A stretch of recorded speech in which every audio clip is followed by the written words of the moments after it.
Lesson 3, building your ideal meal plan. So we have some things we call macronutrients. So these are the main food groups. We have the proteins, we have the carbs, carbohydrates, we have the fats. So these ones are the things that make you feel full. So these are the major groups. Now, of course, we have the micronutrients, which we'll talk about, but the macro, that's what you eat. It doesn't matter whether they are providing the best of nutrients, but they are the basic building blocks. They give you the energy, they give you the feeling of fullness. So you have to balance proteins, carbs, and fats so that you can feel full, so that you can have energy, and so that you can lose fat. Very important. If you are eating only carbs, that could be a problem. If you are eating only proteins, that could be a problem. If you are eating only fats, that also could be a problem. So it's always good to be able to balance all three when you're having a meal plan, when you're creating your meal plan. Portion control.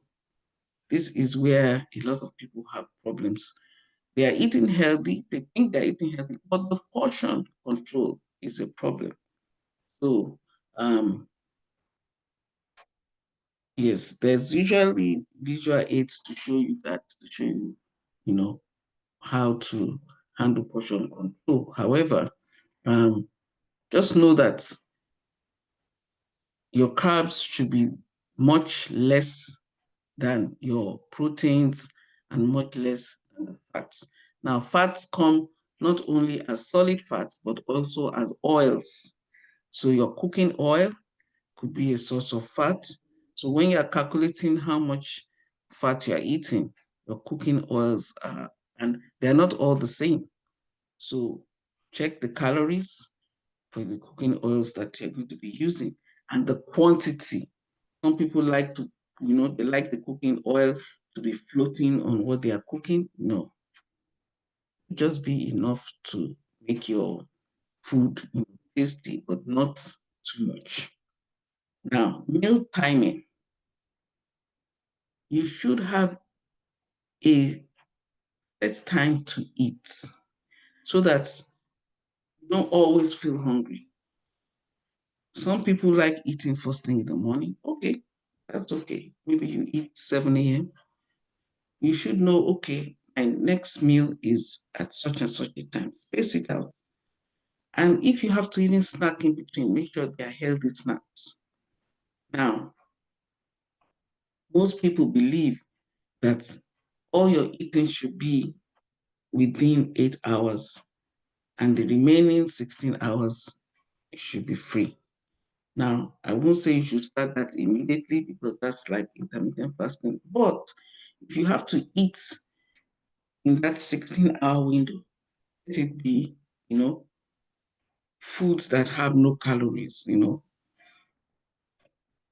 or no calories, just lemon in water or nuts like almond nuts, things, just things, and then make sure you are occupied so that you won't be thinking of food all the time. So, 3 meals a day doesn't mean 3 full meals. You can make one meal the major meal, which is very full and hefty, but the other 2 meals should be light. You have a lot of proteins like beans, they make you feel full, but the one that you want to eat a lot of it, let that just be 1 meal a day. And then the other meals, like if it's just one more meal or if it's 2 more meals, let them be extremely light meals. Then you should also, for those of you who are just starting out, you should incorporate flexibility. There's the 90-10 rule, so that for 90% you eat healthy, and at the beginning you can allow yourself 10% of some indulgences that you won't feel guilty about. have to know that 10%, you have to really, watch it, all these sweets, chocolate, ice cream. You have to, because a small portion can be loaded with calories. You have to know how you're going to, portion that now. And then, as many of you know, we are in the Christmas and holiday, um, finish Thanksgiving. These are times when you drop off the weight loss wagon, but going into it, when you're going to someone's place for a celebration, think about it before you get there. When I get there, this is what I'm going to eat, and I'm not going to eat more than this.